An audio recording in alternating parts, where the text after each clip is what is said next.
All right. My name is Rich Schmidt. I'm here with Bree Stock. We're at the Nicholson Library at Linfield. It's May 29th, 2019.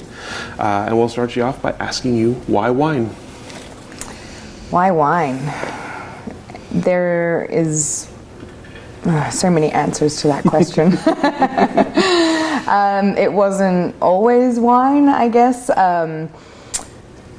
I got into this industry really through hospitality, working in a restaurant while I was in Vancouver, British Columbia, Canada, not Washington. And you know, I was studying theater there, and so, you know, acting and theater was really my first path. And as so many actors end up in restaurants, you know, it's a very flexible schedule, and you can trade off with other upcoming wannabe actors. And it was really in the restaurant at the Fish House in Stanley Park and the Cannery restaurants where I first encountered what I would call my first mentor in wine, who was Barbara Phillip, who was Canada's first female MW. She wasn't an MW when I started working there. But she had a very comprehensive global list, and it was very, you know, exciting for me, being a girl from Australia who has, you know, traveled across the world and finally has access to all of these international wines. And so it was just the combination of, you know, hospitality, you know, greeting people, speaking with people, and then also having a mentor who brought in a lot of the winemakers to speak to us about how to sell the wines, you know, what was happening in the vineyard in that vintage. And it just, for me, opened a doorway of really adventure and exploration. And, you know, Australians, we love to travel, so for me, it was just another pathway to exploring the world and traveling. Sure. And that was really where I started my career in wine, and sort of theater started to drift away a little bit as I started to become, you know, a certified sommelier, and then the Wine and Spirit Education Trust courses, and working my way up from a hostess in the front of the restaurant through all of the serving positions and bar positions in the restaurant and up to sommelier. Okay.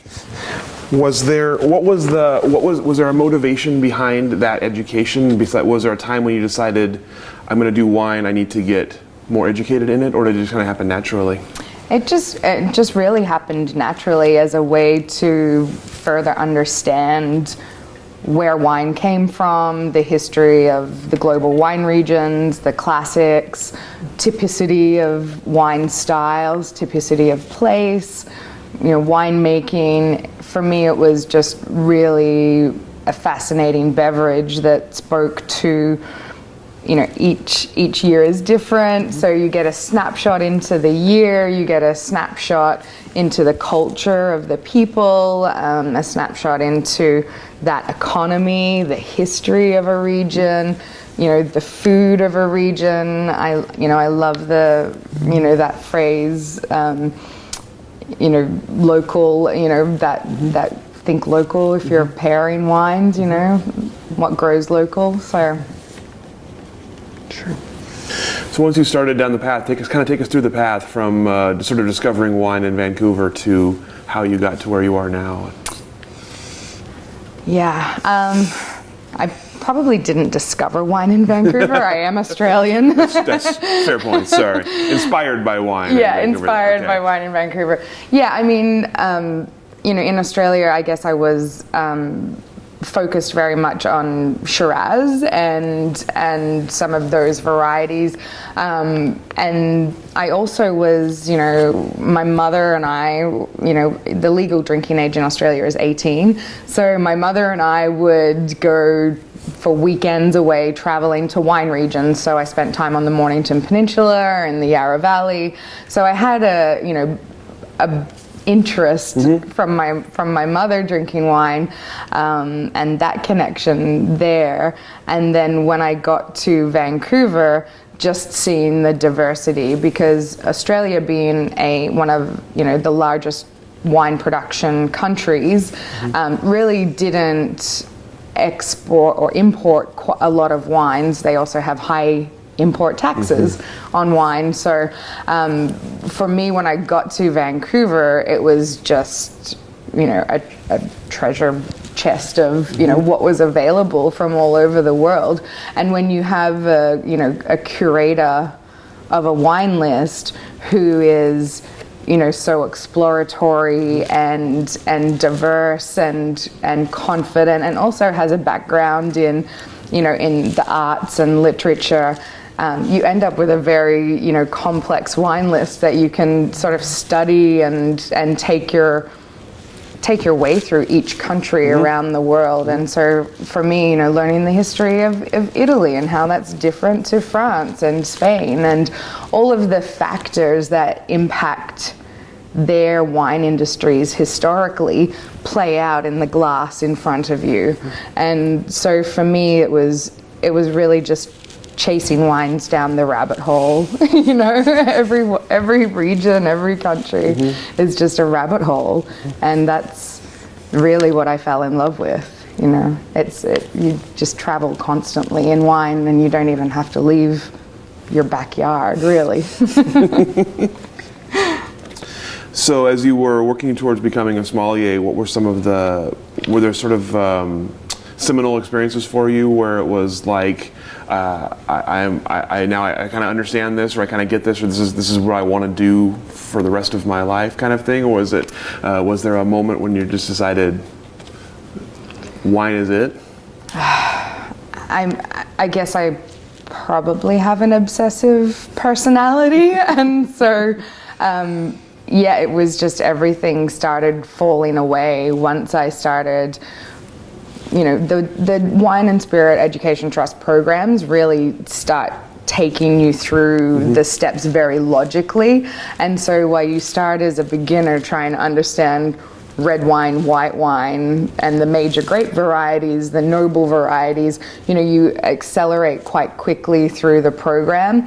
And so for me, it was just following that next step, and then each discipline, whether it was being a certified sommelier or the International Sommelier Guild diploma, and the WSET Level 3 Advanced, they all touch on the same components and content, but they're expressed in slightly different ways and from slightly different focuses from each certification. So, the WSET is very much based on, assessing quality and price and typicity, and the sommelier is also about that as well. But then there's the service aspect, which I really enjoyed, and understanding the history of service and understanding the history of these positions. These buyers that would source wines from all over the world for the kings and queens of the areas, or the manor houses, and that for me was just a lot of fun, again, to explore and to take a look at different certification areas. So what made you choose, at least for now, to settle in Oregon?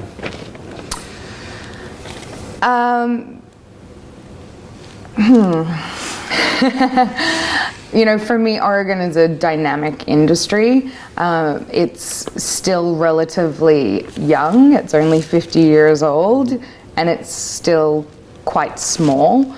But the rapid growth that has occurred here in the last decade, leads me to believe that that's not going to stop. The size of the region, the U.S. being the largest wine market in the world currently, also means that it's a very good place for a dynamic, growing wine economy to happen. and the industry here, you know, was maybe slightly more community based, is now starting to become an industry. And so with that comes all of the challenges and growing pains of a growing industry, or you know, an artisan or boutique region becoming an industry, you know, and the professionals that then come with that to the region. I also absolutely adore Pinot Noir and Chardonnay, and I've always been, you know, pulled to those wines, whether it's, you know, the complexities of understanding Burgundy and all of its, you know, Lodi, or, you know, the Australian and New Zealand cool climate regions for Pinot that are really well suited to Pinot Noir and Chardonnay, and the different clonal variations that appear in each, and how everything is expressed in the glass. And you know, for me, I look for naturalness in my wines and transparency of place, and I think that Oregon is one of those places that, you know, exhibits that transparency of place in the glass and distinctiveness and high quality. So, I mean, I don't want to work in a region that doesn't have high quality wines and doesn't have ambition. And you know, for me, it's about continuing that growth and continuing to have these producers in the region excel and trying to help them along with that. So the role that I took with the Oregon Wine Board, education manager, for me was really an ideal position in terms of, it's almost a replica of the Master of Wine exam. You know, my role with the industry is industry education and trade education. So I get to continue to, you know, focus on viticulture and enology, and I also get to work in the business side, and I also get to continue my teaching and lecturing that has been a big part of my life and that I really love and enjoy. So, you know, why Oregon? There's, you know, so many reasons, but really it was a perfect lining up of, you know, of the stars. Sure. And now I'm married to an Oregonian, so I will hopefully be here for quite a while. You mentioned the growing pains of a quickly growing region, and sort of the way that people like you are brought in to help with some of those. Tell me about some of the growing pains that you're seeing and some of the ways that you're working to help with those. Yeah, so I mean, the growing pains of a region are duplicitous. There's you know, the growth of vineyards and understanding growth of vineyards in a changing climate. Also with additional people coming into the marketplace, more vineyard land being planted. What are the economics of scale for the region? You know, how much $45 Pinot Noir can, you know, a region really support? So it's looking at those types of economies from, you know, vineyard management, quality of winemaking. Is everything of the highest quality, or, you know, where are the quality factors here? So, you know, I think that there's challenges in all of those areas in terms of selling fruit, what grape varieties to plant.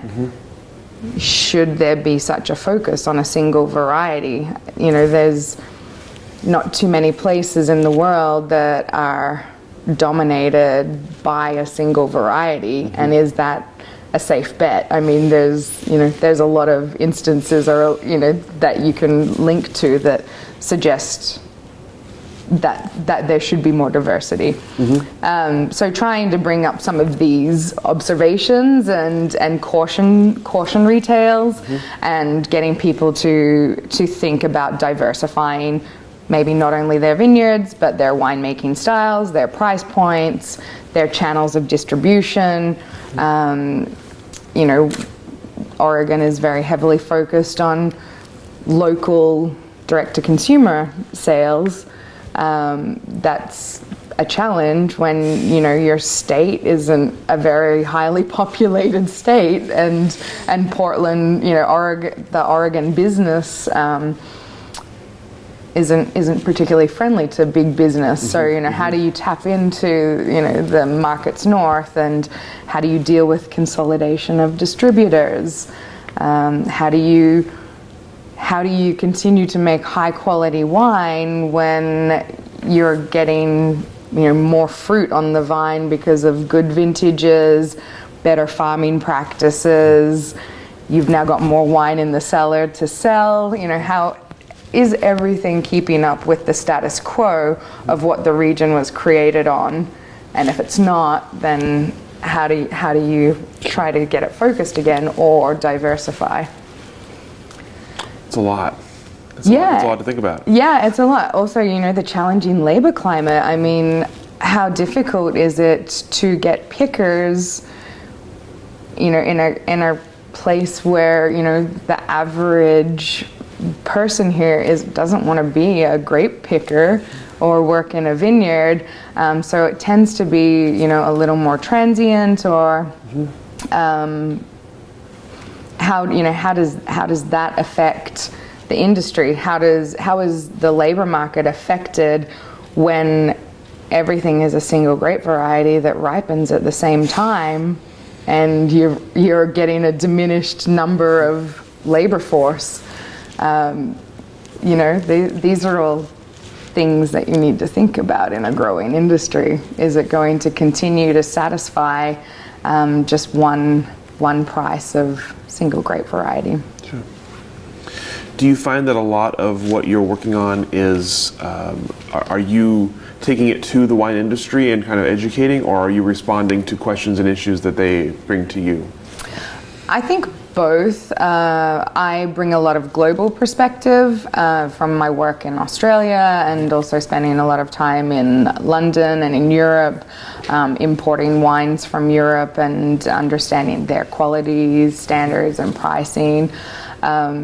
So I try to bring a lot of global perspective. At the same time, immediate needs need to be met as well. So it's, really trying to address those, and also not being focused on a single region within Oregon, because I do work for the Oregon Wine Board, and so it needs to be, I need to be trying to address as many education points that really fit the entire industry, not just one portion of the industry.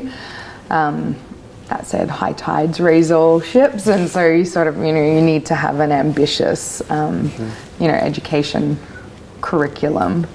And we try to do that through the symposium, the Oregon Wine Symposium, which I put together. So, I take a lot of input from my education committee, which are members of the state, so whether they're producers themselves or viticulturists or working in national sales or in marketing. I take all of this input and the feedback that we get from, as we're doing listening tours around the state and as we're looking at survey comments from past symposia, really trying to assess the immediate needs, what we can deliver at a 2-day symposium, and then, what other workshops can we put in place as well. Sure. As you're listening, and especially as you're traveling around and getting perspectives from around the state, what is the general feeling about Oregon wine from the inside right now? Are people mostly concerned? Are they happy? Are they worried about something in particular? Are they pushing for certain things that you're trying to address? I mean, I know it's a big question, but I'm just sort of curious how the industry feels about itself right now from your perspective. I mean, that's a really that's a complex question, especially with all the Senate bills that are going on at the moment. Sure, so of course. I maybe won't speak to those specifically, except to say that some of that is creating some disruption in an industry that was previously very community collaborative driven. There's maybe some misunderstanding and disruption going on in regard to those. But generally speaking, I would say that the industry, while positive and buoyant at the amount of good press that Oregon is receiving nationally and internationally, is also fairly concerned about the current state of the market. There's a lot of fruit on the market. There's a lot of vineyards that have been planted. I think the industry's doubled or tripled since 2009 in terms of producers. So there's much higher competition than there's ever been. There is consolidation among distribution in the US. There's a reluctancy to export.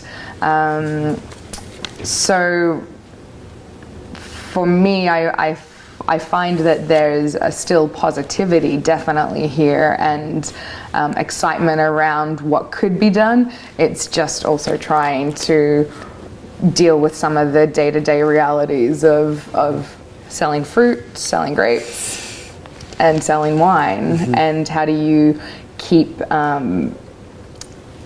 those connections and relationships in distribution or direct-to-consumer sales when you have a shifting demographic, the baby boomers, which is the future of the industry going to be the older white guy in the golf shirt that it's been portrayed to be for so long, and collecting wine for his cellar?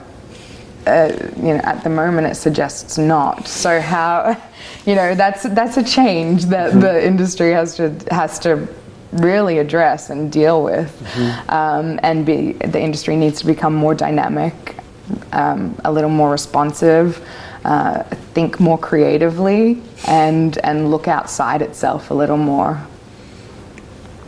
So with your international experience and your education experience, what is it that you are hoping to impart? You have that, and what is it from the global perspective that you can bring to Oregon Wine to help them kind of guide the ship?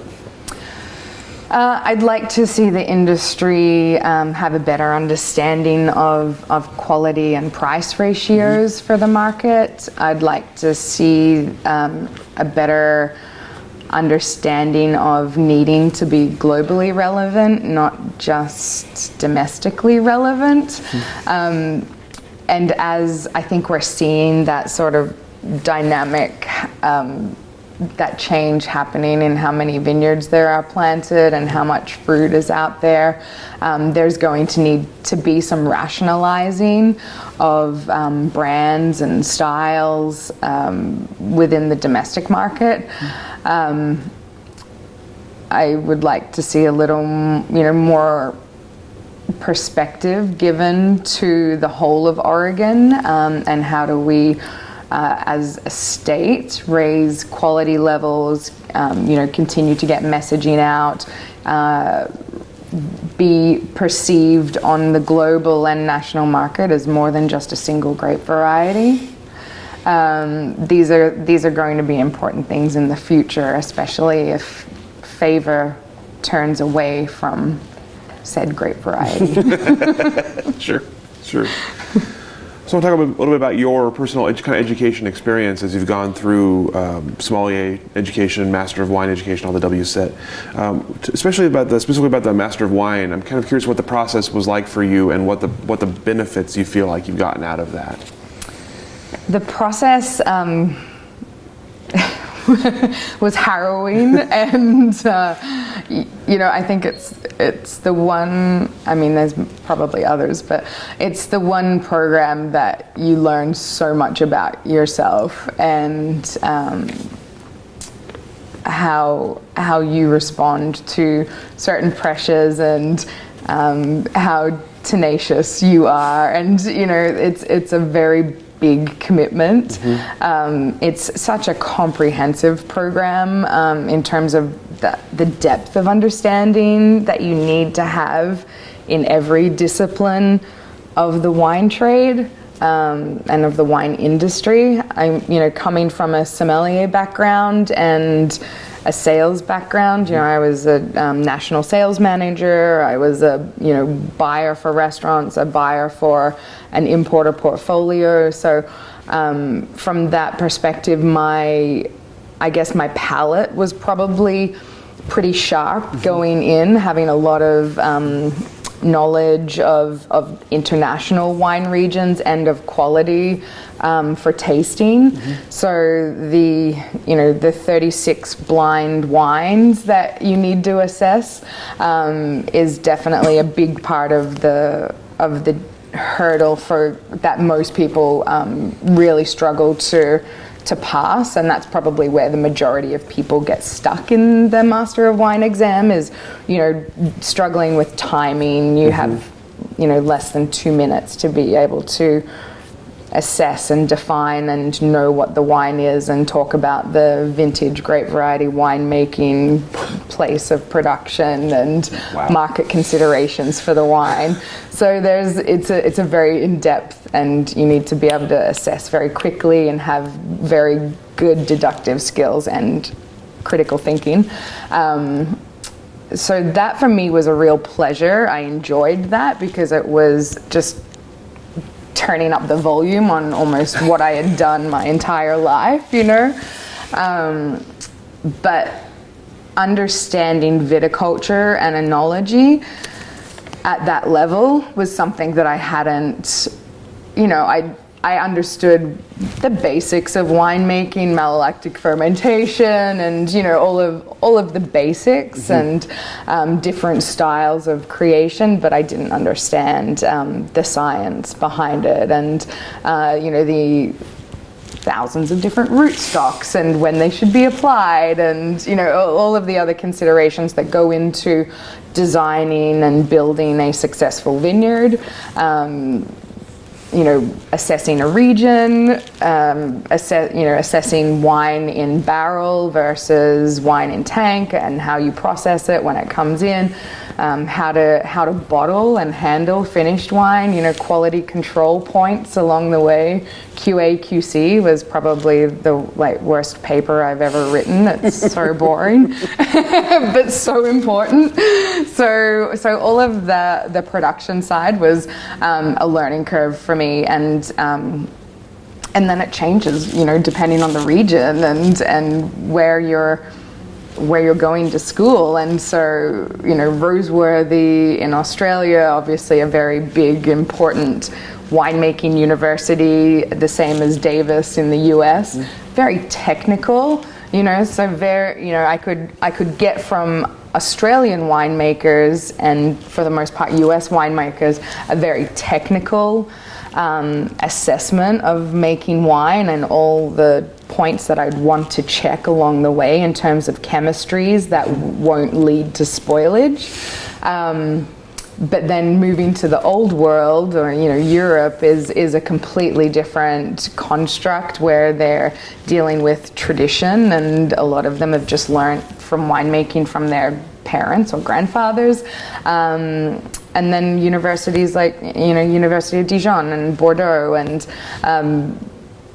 going into specific grape varieties where they're very focused on regional style and preference in those areas. So that was a really big learning curve that I absolutely loved, and the only way I did that was to actually go and make wine in Europe, where I didn't speak the language all the time, and so I did multiple harvests around the world, in Spain, in Austria, in Georgia, and really just learned from them all of the different considerations for fruit picking, for harvest conditions, for processing fruit, and that for me was that informed my palette so much that then when I sat the exams, I was fortunate enough to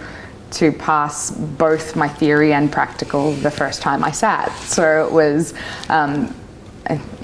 less than 1% of people who sit do that, and of the exam itself, it's less than 10% actually even become an MW who start the process. So it's a long journey, but dealing with all of those facts and figures as you're going through, knowing that this is probably, the majority of people who enter this program do not succeed in it. How do you deal with that? It was almost like becoming sports therapy or something to try and get yourself, through these mental hurdles and physical hurdles of doing 4 days of exams, both practical and theory. I would get hand massages in between, like on my lunch break, so that I could, continue in the afternoon and write the theory exam. So now they can do it on laptops, but yeah, but it was a challenge. It was a fantastic experience, and I was very happy when I completed it, but I was also a little sad because I had gotten into that really severe discipline of that, like you're training for a marathon, because I was running a tasting and academic marathon. Yeah, it was fun. And what are the benefits you've felt from that, from completing that and having that certification? What has it brought to your life and your job? Oh, just greater understanding of all of the things that I loved about wine to begin with.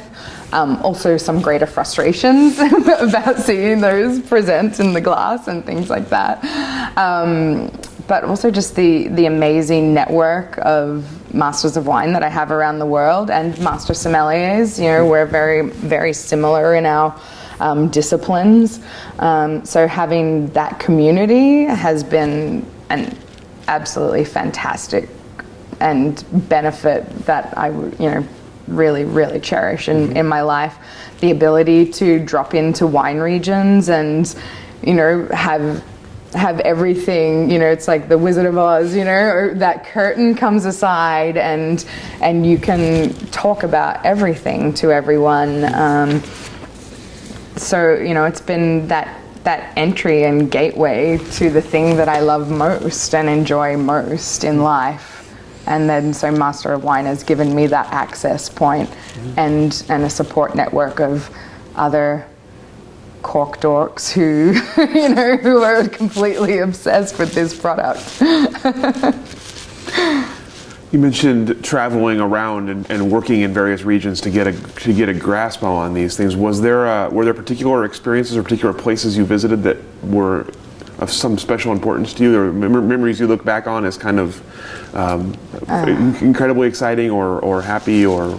Yeah, I mean, working in the Douro in Portugal, it's a UNESCO World Heritage Site. The terraced vineyards there, that were created by Romans, and following the river back into Spain and see, connecting that history all the way back into Spain. It was really exciting for me.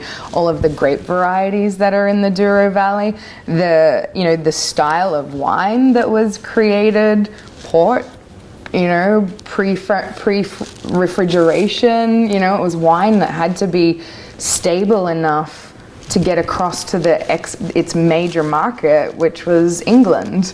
And so how, a country outside of the region can create an entire brand and style of wine in a specific place in time. Having those experiences and the history connected to that, and just the beauty of the region was just stunning. And also, that's a region that's now struggling with its product not being relevant in today's marketplace. I mean, who wants to drink a 20% alcohol sweet wine? Sweet red wine, not many people. So they're, the way that they are now turning to making red and white table wines from the traditional port varieties is really fascinating and exciting to see how these grape varieties really express themselves when they're allowed to have that entire journey of fermentation, chemistries to dryness present in the glass. And there's some amazing wines being made. Following the grape variety, Bastardo from Portugal, in the Dow, in the Douro, into Spain, where it's Mencia, and then into the Jura. There's all these connections you see cultural connections everywhere. So for me, working with specific grape varieties in different places and seeing how climate, soil, culture impacts that style of wine from that specific grape variety is really, really fascinating. Working in the Mosel on like 50-60% degree slopes that you can't get machinery up, it's having cramps in your calf muscles from having to pick the grapes in the rain and get them down to the winery and then working all night to get them processed, and living off of 3 hours sleep for weeks at a time is special memories that I have of working in regions with in vintages that were maybe almost compromised by rain or by the impending weather. So there's a lot of special areas. Georgia, I mean, the birthplace of wine, and seeing all of those amazing varieties and a cultural tradition which we tend not to make anymore, which we're now seeing, some of the, new younger futurists or, the new zeitgeist of winemakers are starting to make skin contact wines. But, thinking about that process of before mechanization comes into a region, what is the traditional pure, natural way that these wines presented themselves, and what have we lost over time in terms of flavor and longevity because of technology and a homogeneity or a homogeneous approach towards processing of wine? What have we lost? That's an interesting concept to me for wine, and I loved working in Georgia for those reasons. It was just constantly challenging all of the status quos that I've always been taught to think about wine in. And then having one of those wines show up in the blind paper on the MW exam, was a fantastic, synchronicity. That's awesome. Awesome experiences. That's amazing. I want to talk about wine judging a little bit and the sort of the process of what it means to you to be a wine judge, and sort of what you look for in a great wine when you're judging, and how you go through the process of that. So in Australia, the Australian Wine Research Institute has a program that certifies you to become a wine judge, and it's a week-long program where you blind taste, you judge wines consistently every day across multiple varieties and multiple regions. They throw the same wines back into mixed flights so that they can measure your consistency of marking the same for those wines, whether you're getting a wine that has more acid before it, or so you really have to learn to understand the role that sugar and acid and phenolics and tannins play in wines. When you're looking at them blind and judging them and assessing for quality. So that was, I did that program in 2007, I think, and so started doing local show judging when I was living in Melbourne and working as an importer and sommelier then, and have continued to move internationally into judging. And so what I tend to look for is integrity and quality. I want, if I'm judging a Pinot Noir flight, I want it to look like Pinot Noir. It needs to have some typicity of the grape variety, and then you look at the vintage. How does this wine present? If it's if it's a recent vintage, I want it to look young and fresh and tight. I don't want it to look tired and fading and oxidizing. So there's mostly quality parameters that I'm looking for, but it's typicity, first and foremost, quality of winemaking. I don't want to see a lot of faults.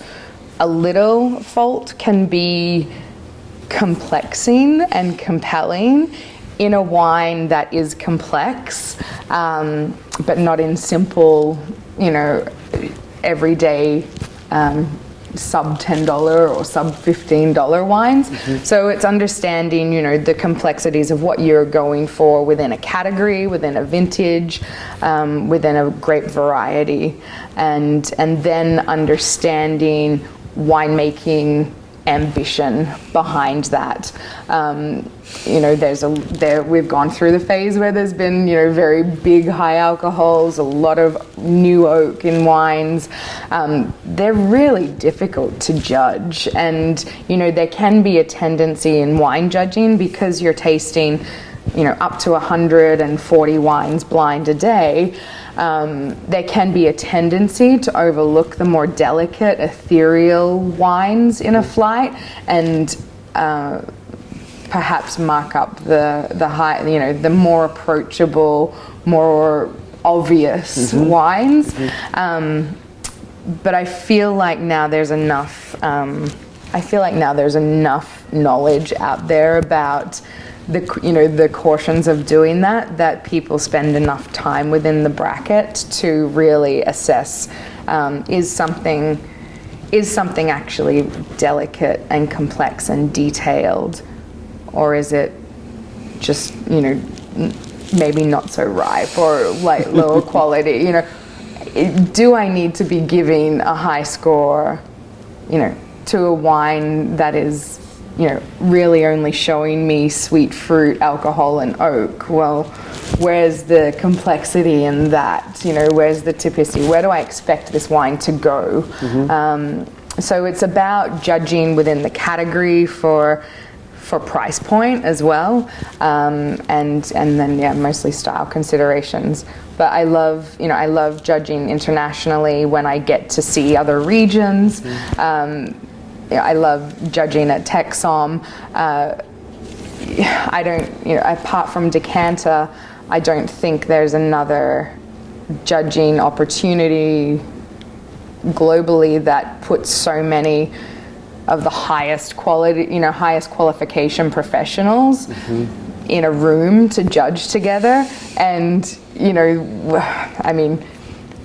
there are as many arguments in that room as there are. It's not like we all get along, but there is generally a big consistency among the wines that get chosen, and so that for me is one of the best forums that I really look forward to judging in.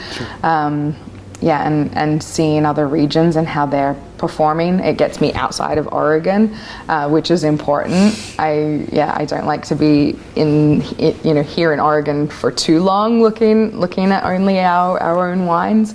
So tasting outside my backyard is not getting a cellar palate is very important.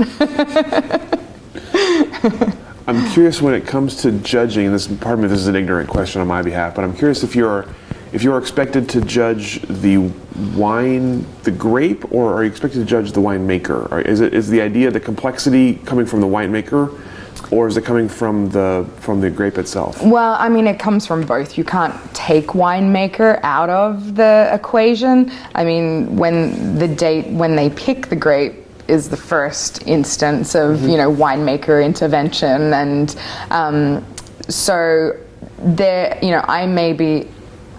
I give high points to wines that I wouldn't necessarily drink because they're not my style of wine. But I have to be aware that that is a relevant and important style in the market and that there's a place for it. And the last thing that we want as judges is to have a world of Coca-Cola. How boring would that be from a beverage that can give us so much? So I think style of winemaker needs to be secondary. You need to be looking at the grape variety and region first. And taking into consideration the region's limitations as well, which sometimes is related to winemaking and experience of winemaker. Interesting. Okay. I'm curious, a lot of the roles you've played in the industry, Master Sommelier, Master of Wine, tend to be male-dominated historically. I'm curious what your experience has been as a young woman coming up in that, and if you see that changing in terms of more women entering those roles. Yeah, I definitely see that changing. I think many of the recent, years of Master of Wine candidates that are coming through are women passing. I definitely see that changing. I think that there's some mentorship going on in those roles as well. I also think that it's a demographic of wine buyer that is changing, and so I think that those qualifications need to be mindful of being relevant in a changing market and industry as well. So I definitely see it changing, and I think changing for the better with more women coming through. How do you deal with it? You learn not to be easily offended. You learn to speak up and have your say at the table. You learn to create a space for yourself. Often it can be harder worked for before you get the legitimacy that other men may have that would just be awarded to them. I think the industry. I think the world is changing. Thank goodness. I think there's also some great male mentors out there as well. So I don't want to tarnish the whole genetic code, but there's definitely you get overlooked, you get put down, you get claimed as just being one of the British say a totty on the wine trip, so there's all of those things that you need to deal with, and I don't know, you just play your own game and continue to be at the table and remind them that you're not going away, and just keep showing up and behave with integrity and have a joke with them every now and then if it's not completely offensive. But I do, for the most part, think that it's really changing as new generations come through, and as more women are leaders of wine, wine lists. They hold more positions of power within the wine industry. There's more female winemakers. There's that. We're still underrepresented, and actually surprisingly severely underrepresented in Oregon compared to the rest of the world, if you look at some of the statistics. So that's something that I think that Oregon needs to be aware of and needs to try to support a little more. But I think overall the industry is definitely being more inclusive and diverse, and that will only help to improve the industry and serve it for longevity. And yeah, but it's a challenge. I'm not gonna lie, it's a challenge. Were there times when it felt like it was too much of a challenge to deal with, or did you always feel like you would get to your end goal? Yeah, I don't really know when to back down. I don't think sometimes. So no, there's definitely stressful times. I don't think there's ever been a time that I wanted to quit or question my place at the table. I just, that was what I wanted, and Sure. Yeah. So what advice would you have someone who was interested in becoming a sommelier or a wine educator who's entering into the wine industry now? What would your advice be?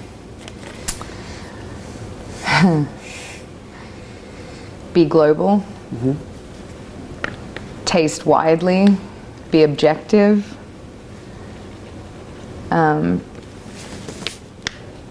Critical thinking is hugely important for those roles. Be inclusive. Be encouraging. I mean, this is, we can get really serious about this beverage, but at the end of the day, it gives us so much insight into cultures and behaviors and seasons, and so much that you can get away, you can really explore. Show them the world. Don't be limiting, I think. Excellent. Yeah, and find mentors in the industry, and be aware that it's hard work. It's hard work. And also be aware that it's addictive. You're going to, yes, it is addictive as well, but there's, you really, once you start learning about winemaking, you want to make wine. Now I've got wine in barrel. It's like I stopped moving long enough that I can do a harvest and make wine. And so all of these, everything that you have access to, just be aware that it's a fantastic opportunity. There's a lot of avenues to go down, but it's very, very addictive.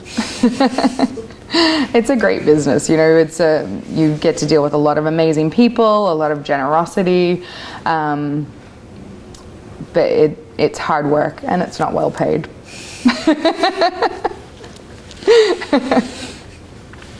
Generally speaking. Yeah.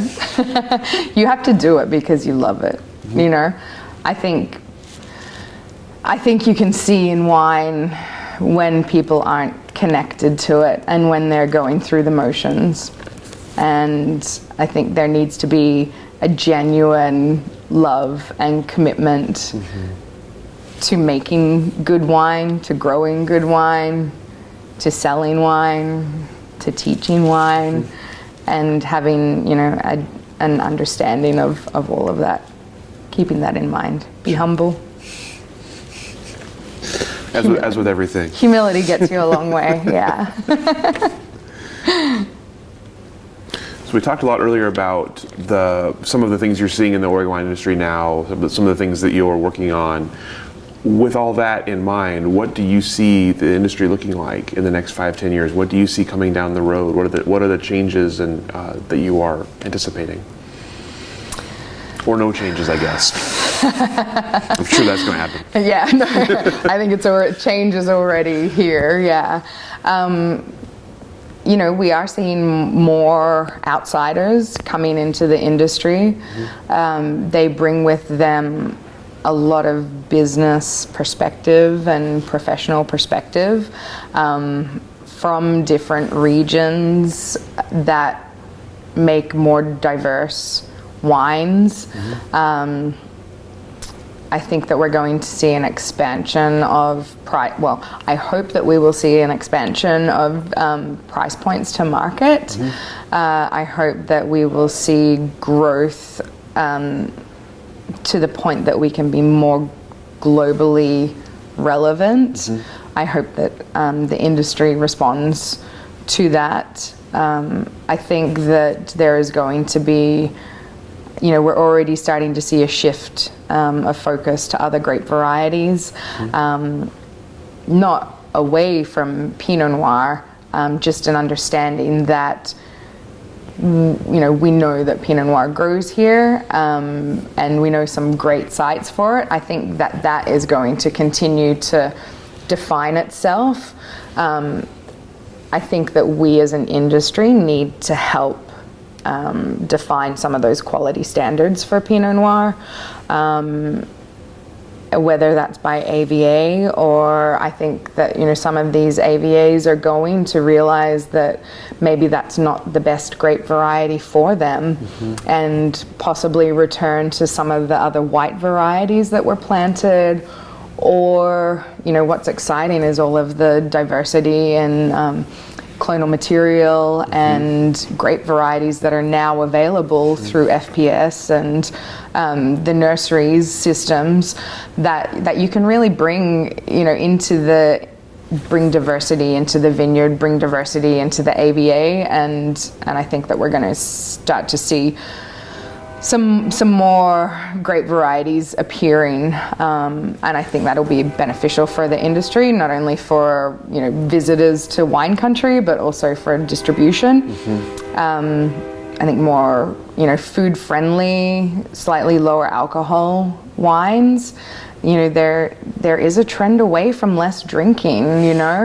I think we're still going to maintain our premium price point, but it can't be all of our market. It needs to be a portion of the market, and we need to create or show that there are quality stepping stones for the market to understand. That's probably the only way that the category is going to expand, because if you can't define differences, distinctiveness, then you're trying to sell the same product to with the same reasoning. So I think there's going to be some quality parameters, some volume growth, definitely. I mean, there's large California companies that have large tracts of land that are not yet planted, and I'm sure they're not just going to sit on them. I think mechanization is going to come to the industry as well. So I think that we'll start to see more of that diversity happening. I think other regions are going to receive more interest. Texom, Southern Oregon, submitted wines for sampling, for judging, and the majority, actually most of the sommeliers, the master sommeliers and MWs in the room, didn't even know that Southern Oregon existed, let alone grew grapes. So, we need to, I think there'll be expansion into those regions. I think that we need to get out there more. We need to, stop so much of the focus internal and really look to, expanding our market presence in the US and Canada and international markets. I think it's going to really, expand the market and really try to make us globally relevant, I think, as a region. I think that new winemakers coming to the region are a good thing. I think creative thinking outside the box is very important.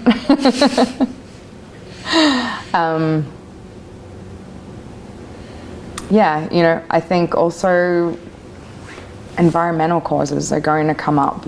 We need to be more at the forefront of those changes.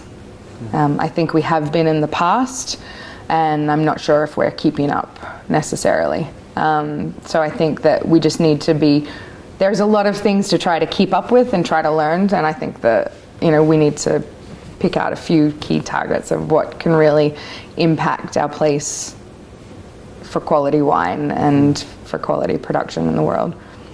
And yeah, grape varieties, wine quality, multiple sales points, price points. So very, very little change overall is what you're saying. Very little change. Very little change. When you talk about environmental causes specifically, and how Oregon has been on the forefront in the past, and maybe not so much right now, is there something in particular you're thinking of that we're falling short of at the moment, or that you foresee on the horizon that needs to be dealt with? I think that, we just need to, we're a small industry. I think that we can harness an expansion of knowledge around grape growing, biodynamic principles, organic farming, regenerative practices. We're seeing we're seeing erratic rainfall, we're seeing more drier vintages. How does that affect our growing region? What are some of the tools that are being used to limit irrigation? Most of our vineyards are dry grown. Is that going to be possible in the future? If not, where are we getting water from? Are we looking at no-till farming? How are we using compost and teas and biochar? How are we preserving nutrients and soil erosion? I mean, you drive through this valley in the summer, and there's soil particles in the air. It's a haze, and it's not a lot from the wine industry, but increased clearing of land and forest really impacts that, and is driving tractors through the vineyard and tilling soil. And where does that end up? What are the impacts for our future generations? We're a very young industry. We need to be mindful of the generations to come and prepare for that. I think the consumer is more aware of what's in their food generally. I think that one of the great things that Oregon could do would be to try to promote ingredient labeling for wines, more transparency. We've seen one of the Senate bills based around transparency of AVA, of varietal content. Why are we limiting? I mean, that's to some extent marketing, and I don't necessarily agree that legislation should be used as a marketing tool. But if you're going to go there, then do something meaningful. Really be transparent. And that's going to create some quality stepping stones for an industry. How much tartaric acid am I adding to my Pinot Noir? How much sugar in a cold year? What am I adding mega purple? Who's adding mega purple? Am I adding powdered tannin? What's really being used in the processing of a natural or a perceived natural product? Because a certain level of consumer is going to want to know that, and we're seeing that play out in grocery. I mean, it was a decade ago we didn't have organic canned food from Safeway and Fred Meyer. I think it's naive for us to think that it's not going to expand to beverages as well. I mean, we even saw Budweiser during the, the Super Bowl, put ingredient labeling up on their Budweiser can. How long is it for wine? And, what are we hiding? What are you not proud of if you're not prepared to put it on the label? I think glyphosate's another thing, using Roundup in your vineyard. There's lawsuits around that at the moment. How long until a wine industry is sued for that? Not saying that that's Oregon's place, but I'm just speaking that globally as well, that these are things that Oregon as a small industry could actually really impact change on. and also validate the price of its wine. It can really set itself apart by implementing some of these practices. And it may not be, a standard, but it could be a logo or similar. But there needs to be, some clear quality differentiations happening that people understand. People don't understand AVAs. And, creating more AVAs is great, but people still need to find Oregon and then the Willamette Valley, It's a big wine world out there. Doesn't always feel that way from in here, but with your perspective, it does feel that way. Yeah, exactly. Exactly. So let's talk about you yourself then, as you look into the future. Like you said, you're recently married, and congratulations, married to an Oregon winemaker. What do you see yourself in the next 10, 15 years? Well, hopefully continuing here, my work in Oregon with the board. I'm really enjoying that for now. I think it's going to, continue to expand the industry, and we'll hopefully be able to expand more players in the board perspective as well. I think, I'm enjoying discovering winemaking and being able to play with that on a more permanent level, as opposed to just flying in and doing harvest. So that's exciting for me. Definitely focusing on playing with varieties, making varieties that are not going to compete with Pinot Noir unless it's a very meaningful story. We bought a house recently, and there was 1.5 acres of Pinot Noir planted on the property, and it came straight out of the ground. So, I think that I will be very intentional about what I'm working with, and trying to tell some of those stories about transparency and what else could be accomplished here.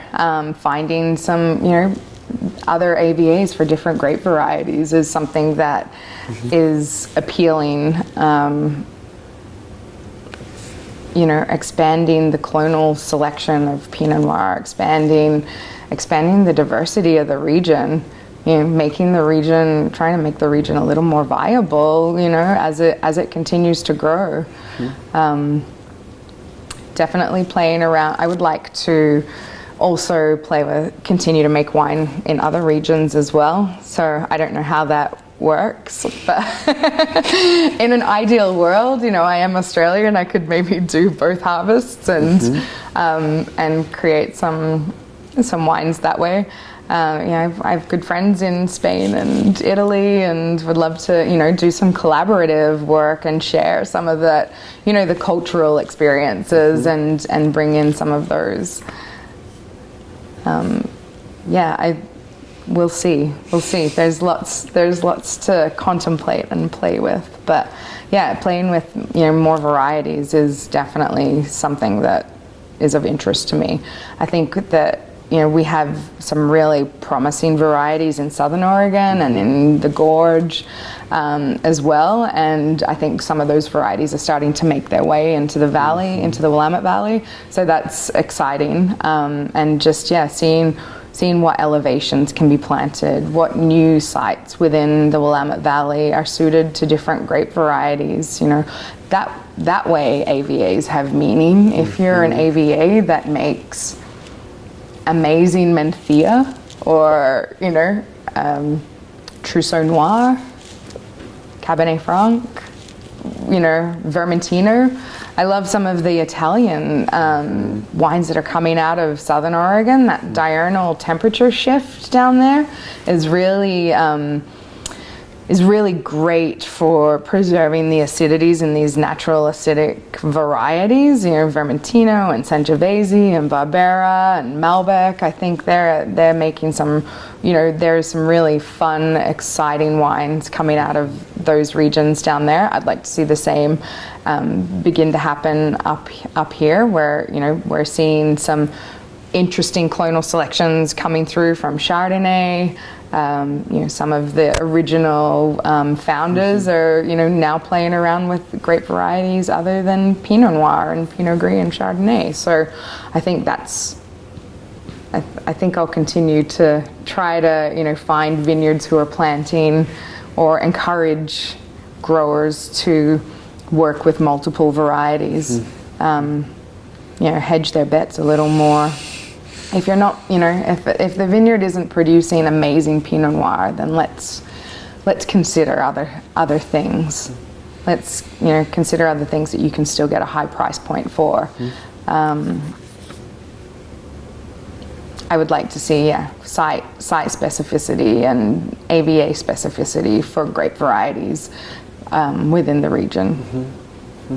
So I'll be seeking out some of those.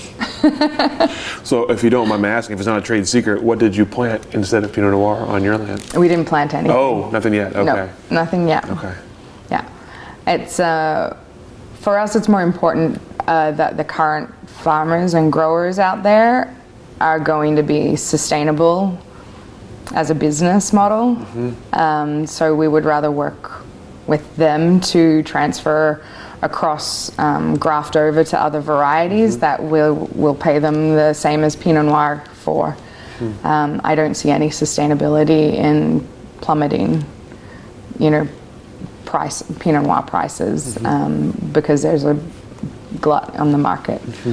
So for me, I would like to see those that have invested in the region that are so important to our region already continue to be successful and sustainable, and so maybe that's offering some education in that direction, and whether that's I do that one-on-one through a wine business, through making wine myself is an opportunity. Sure. Okay. Well, that's all the questions that I have prepared for you. This is your chance here at the end. Is there anything I should have asked that I didn't, or anything else you'd like to talk about, or if you guys have any questions? Okay. Okay. So this January, I was in a career explorations in the wine industry class. It's only for a month. So what we would do is we'd go out to a bunch of different places, kind of like this, and interview people of the wine industry. And every place we went to, we'd have to tell the people what we want to do. And I'd say I want to be a wine educator, and they would always be like, "Oh, save that for the end of your career when you're older." Do you agree with that? Is that Definitely not. No. I'm like, that doesn't sound accurate at all.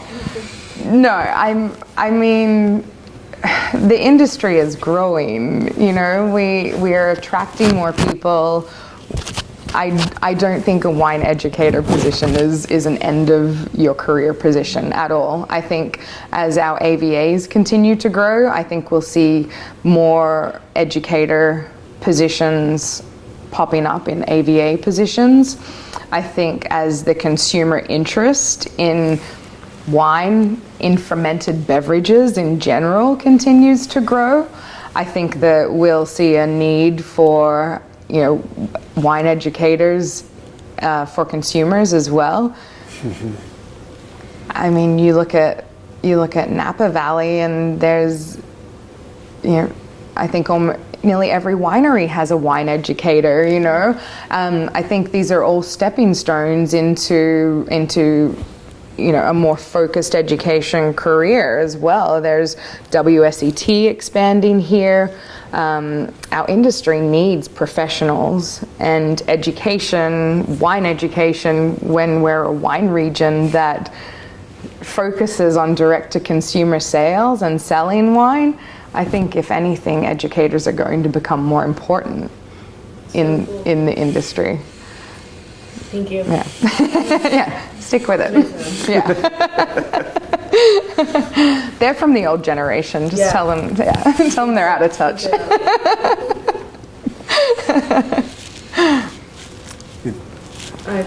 Anything else that you would like to mention here at the end? Anything else I should have asked about or forgot to talk about? Oh boy. We covered a lot. Yeah. Yeah. I mean, I think we covered it. Okay. A lot. Okay. Yeah. Well, thank you so much for your time and for all your answers and for your thoughts. And this is actually one of the more thought-provoking interviews we've had in a while. A lot of new stuff today that I hadn't really thought much about. So thank you so much. Great. And we'll let you off the hook. My pleasure. Thank you.